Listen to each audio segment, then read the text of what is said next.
মেলা দিন কোনো মকল টকল হয় না, কি যে করতাম, পকেটটাও ফাঁকা, কি করা যায়? হ্যাঁ পাইছি রে, আল্লাহ মা পাইছে রে মকল রে। হ্যাঁ হ্যালো, জানো কেমন আছো? আমি তো ওই বদনাশা পার্কে আছি। ওই বদনাশা পার্ক ছিল না, ওইখানে আছি। তোমার সাথে বেরন ক্ষেত নিয়ে বসে বসে কথা বলবো আর কি, বুঝছো? তো তাহলে তুমি আসতেছো কেন? গিফট নি লাগবো? ও মা আই আমার একটা গিফট কই পাবো? আচ্ছা সাই, তুমি আইও কিন্তু কেন, আমি গিফটের ব্যবস্থা করতেছি। তুই আইও, হ্যাঁ?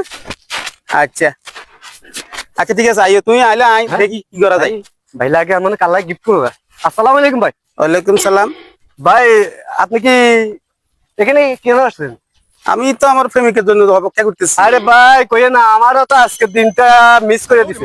আমি একদম কত বিজি মানুষ, পালাতে আমি চলে আসছি। তার লাই আজকে একটা গিফট নিয়ে আসছি, 1500 জানো টাকা দিই। জানো চিন্তা করিও না, তুমি চলে আসো, বুঝছো? গিফট একটা পাইছি, একটা গিফট পাইছি, বুঝছো?